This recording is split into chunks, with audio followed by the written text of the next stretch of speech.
సజ్జల రామకృష్ణారెడ్డి గారు ఒకటే చెప్తున్నా, మా అన్న చిరంజీవి గారి జోలికి రాకు నువ్వు. అజాత శత్రువు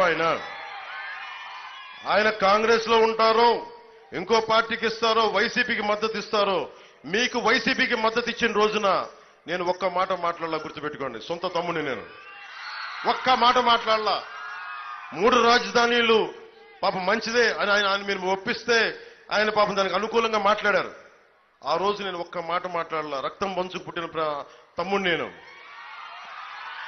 అంత అర్థం చేసుకున్న వ్యక్తిని ఈ రోజున ఆయన కూటమికి మద్దతు ఇచ్చారు లేదా అది నేను ఇంకా చూడల స్టేట్మెంట్. కానీ సజ్జల రామకృష్ణారెడ్డి గారి స్టేట్మెంట్ నా దృష్టికి వచ్చింది.